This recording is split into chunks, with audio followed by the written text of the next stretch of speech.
Carolyn, for years, a government watchdog agency has been highly critical of the feds using these private contract security guards. The investigators have learned that what happened here in Detroit is not an isolated incident.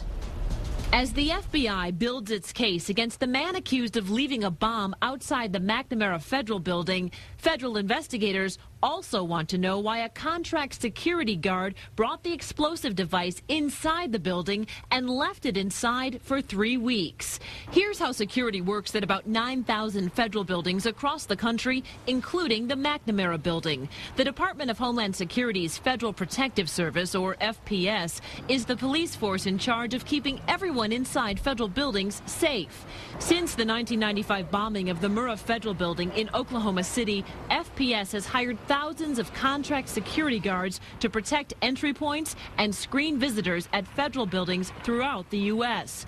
In the McNamara Building, the contract guards work for a company called Deco, which has a $13.5 million contract to provide security for federal facilities in Michigan. Sources tell Action News that when Deco guard Ralph Smith moved the bomb inside the building last month, he violated protocols. It's not the only time a contract guard has failed to follow the rules. In its most recent report to Congress, investigators from the watchdog agency known as the Government Accountability Office, or GAO, made some alarming findings about some of FPS's 15,000 contract guards. FPS is not doing its job.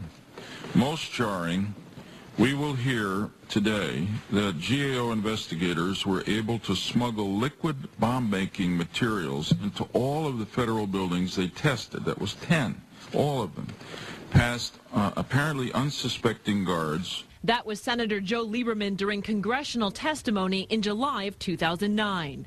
Preliminary conclusions, which the committee received and which are being released today, were so disturbing to us that we decided to air them immediately. GAO's report showed that all of the guard contractors they reviewed were not in compliance with training and certification requirements. GAO investigators discovered that during a 5-year period, FPS had not provided X-ray training to about 1,500 guards in just one region alone. In addition to contract guards failing to detect test bombs smuggled into buildings, GAO investigators found some shocking examples of contract guards not complying with orders. In one case, instead of standing his post, a contract guard was caught using government computers to further his for-profit adult website. In another case, a contract guard sent a baby in an infant carrier through the X-ray machine. That the Federal Protective Service is not doing anywhere near enough to make sure that its private contract guards, the first line of defense at federal buildings, are qualified and trained for their jobs, are actually doing what they were hired to do.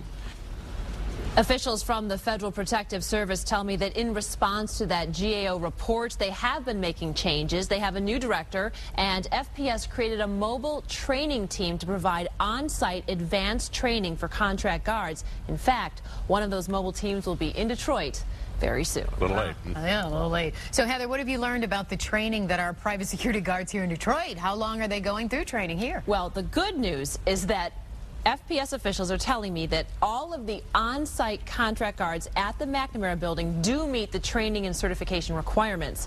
The bad news is that even with that training, this was clearly a major failure. But at least we didn't have people that were already not meeting the training, so they were at least certified. At least something. At least something. All right, thanks, Heather.